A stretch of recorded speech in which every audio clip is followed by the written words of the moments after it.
Hi guys. When I was a university student, I fell in love with Daria, not her real name, obviously.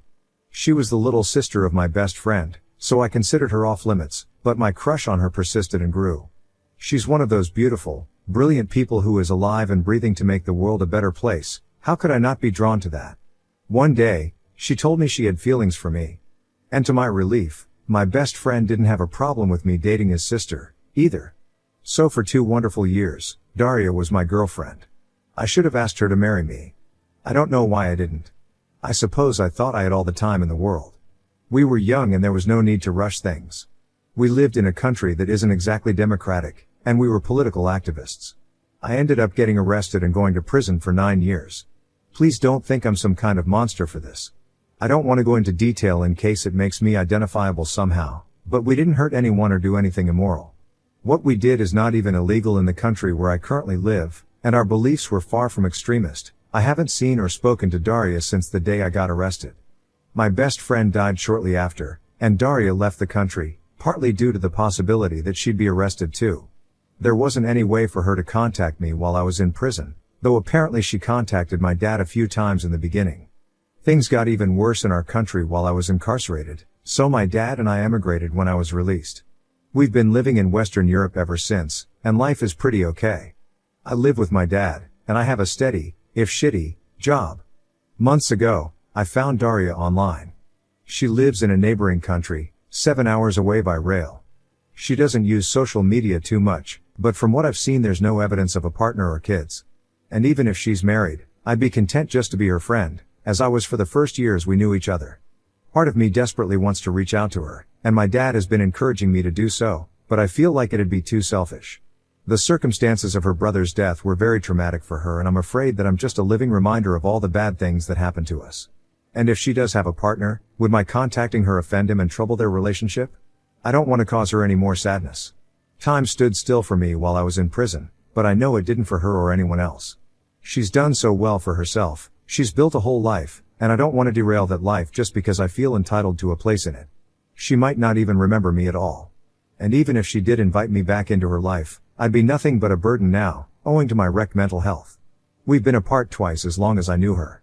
Have I even the right to miss her as much as I do? For now I've contented myself with Googling her name every so often and seeing that she's okay. It just hurts a lot, and I don't know how to make it not hurt. I still love her with everything I have. I probably always will. Should I reach out to her, or leave her alone? If I do contact her, what should I even say? Update 1. The short version is that I was wondering whether I should try to contact my former girlfriend after I went to prison for a long time. The consensus was that I should, and people gave very good advice on how to do that. First, I want to say thank you to everyone who offered advice or kind words. I had spent so long feeling ashamed about my situation, and expecting most people to react very negatively if they knew. I had barely discussed it with anyone before, except my dad and people whose job it is to help me, lawyers, therapists, etc., and I was very surprised to be met with so much compassion from a bunch of complete strangers. Thank you, truly. Several people asked for an update, and that's the least I can do in return. I sent Daria a message the evening after I made my post. It was something like, I don't mean to intrude, but I wanted to say hello and thought I would give you my new contact information in case you ever felt like getting in touch. If not, that's completely fine too. I left her my mobile number and email address, wished her well, and that was that. I knew it might be a while before she responded, if she responded at all. So I tried to put it out of my mind. Early Monday morning, my phone rang. It was an unfamiliar number from the country where Daria lives. Who else would ever be calling me from there? I panicked a little bit, but I managed to answer in time. She asked a few times if it was really me, and I couldn't tell if she was laughing or crying. At first she called me by the very affectionate version of my name she used too. But then she quickly apologized and corrected herself, which broke my heart a little bit. It was an awkward phone call, but not in a bad way. I was extremely nervous, and it seemed like she was too. But happy, also. Some of you mentioned that Daria would want to know that I was safe, and this was more true than I could have guessed. Because unrest in my country increased a lot during the last year I was in prison, she was afraid that they would decide to quietly kill me rather than let me go. There are documented cases of other prisoners like me having met very suspicious ends in the months before my release, so it wasn't a totally unreasonable worry. She also said she repeatedly tried to send me parcels of supplies and put money on my commissary account, but her attempts were rejected without explanation. After my sentencing, I was not allowed to receive correspondence or to have a commissary account at all, because of the classification of my crimes, so she was forced to give up. She told me this as an apology, as if I would have been disappointed with her for not helping me more. I had no idea she had done any of that. I do know that it was not a safe thing for her to do, and I feel terrible that she put herself at risk trying to make me a little more comfortable. She didn't seem to want to talk about what happened any more than that, and so we didn't. We changed the subject to more lighthearted things, our jobs, the cities where we live, how my dad is adapting to a new country, etc. When she arrived at work and had to end the phone call, she asked if I wanted to continue talking through a messaging app. Obviously I said yes, and downloaded it immediately. We sent messages throughout the day, and she even interrupted her commute home to send me a picture of a restaurant modeled after one of my favorite books, just because she thought I would like it. She told me that she thought of me every time she saw it, but unfortunately the restaurant itself was not so good. I was afraid she wouldn't remember me, but she even remembers the things I like to read.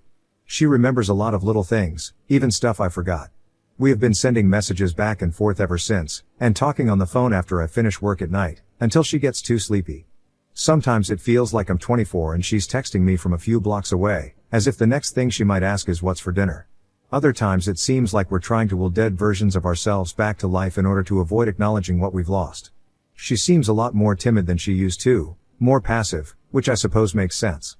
Sometimes I worry about how much I've changed, and that maybe she won't find anything left in me that's worthy of her. But if I could express in words what it feels like to hear her laugh, I could explain that there's also a lot that we know very well. She hasn't lost her kindness, or her warmth, or her empathy. She still cares about me, and I still care about her. I know that rebuilding a friendship after all that's happened will take lots of patience, and I have plenty to spare. I'm just happy to have the chance to get to know her again. This morning, Daria asked if I want to have a video call sometime this weekend. I agreed, but I'm ashamed to admit that as much as I want to see her, I'm very nervous. I look so different than she would remember. My jaw is messed up, and I have the teeth of a hockey player. Fortunately, I will qualify for healthcare insurance soon and be able to have it fixed. I lost weight that I haven't put back on, and I see an old man in the mirror. I'm also worried that I will get very emotional when I see her, and embarrass myself that way. I don't really cry in front of people. I'm not used to it, and this doesn't seem like a good occasion to start. Aside from not wanting to appear pitiful, I don't want her to feel forced to comfort me. If anyone has some advice on how to handle this, it would be much appreciated. Overall, this week could not have gone better, and I am extremely grateful to everyone who gave me the little push of courage I needed to send her that message. 1,000 times, thank you. Edit, just to clarify, she doesn't have a husband or kids. As I said in my first post, I only considered contacting her because there was no evidence of a partner on her social media. But I understand that my first post wasn't visible for a while, so I can see why that may not have been obvious. Sorry for the confusion. Update 2. I've had a lot of people ask for an update, so here it is. The last 2 months have gone by very fast. I told Daria that I was nervous about the video call, and she insisted on having it right away so that I could get it over with and stop worrying. Seeing her made everything feel real in a way it hadn't before.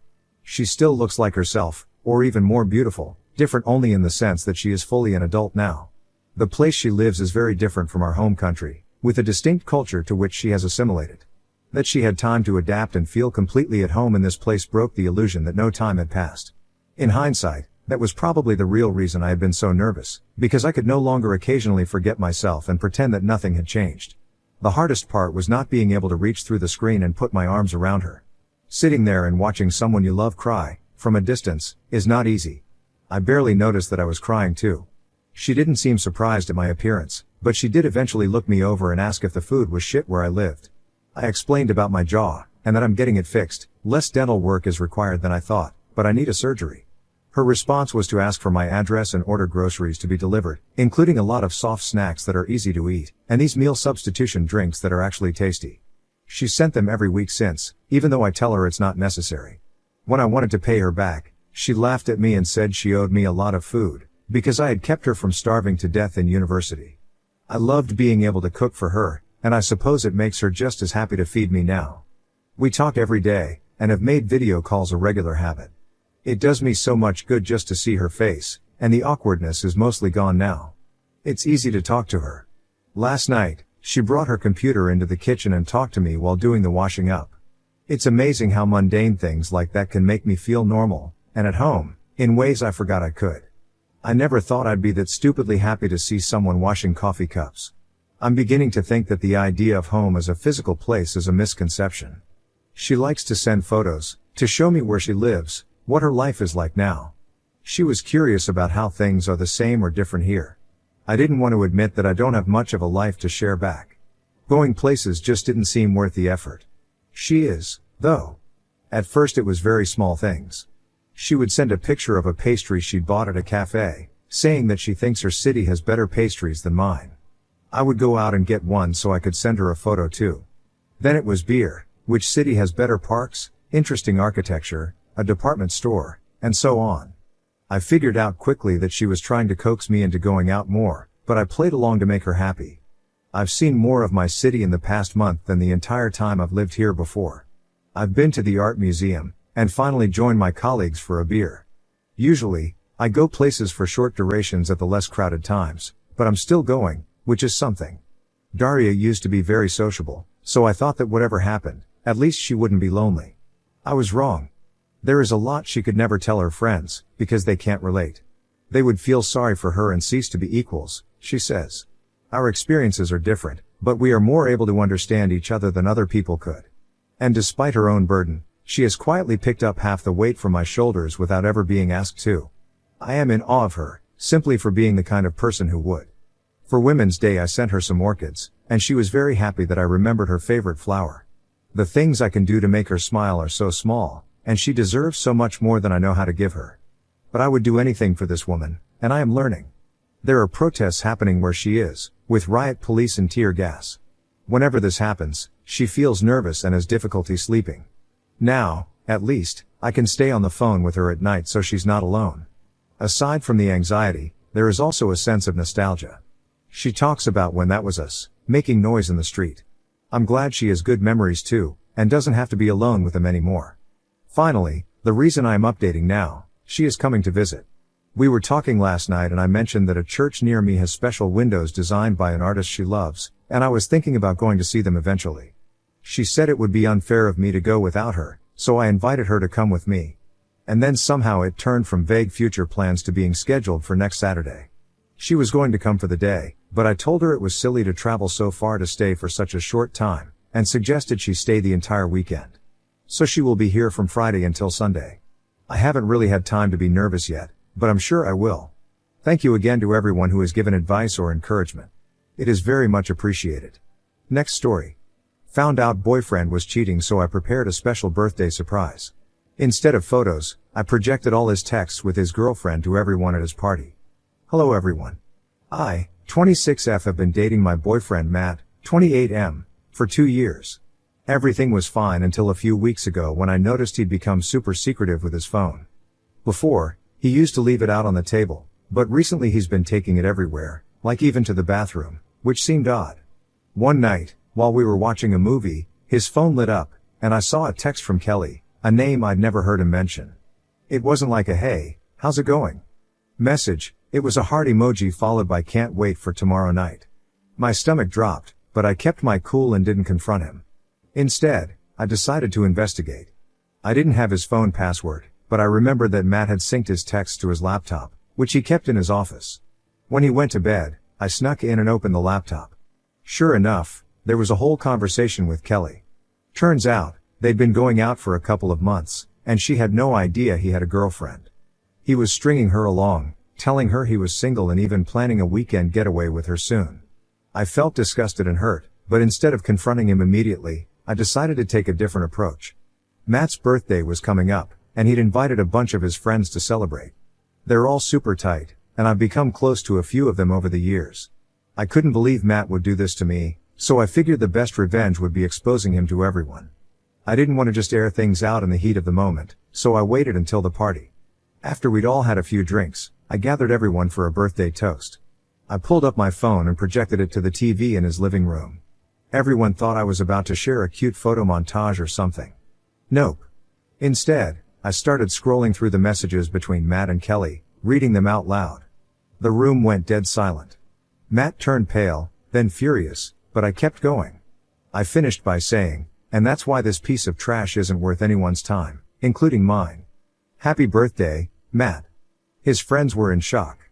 Some of the girls immediately came over and hugged me, while the guys were stunned. Matt, on the other hand, stormed out, furious that I ruined his night. Now, here's the thing, I feel kinda guilty.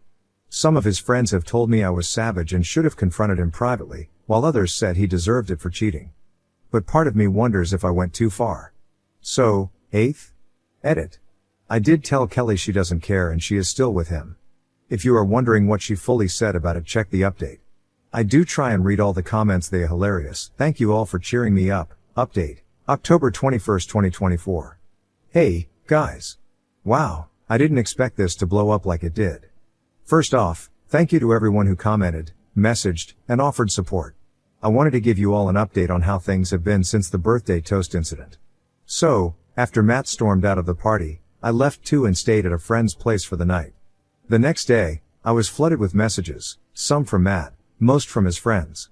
A lot of people were supportive, but a few told me I was petty for airing everything out in front of everyone.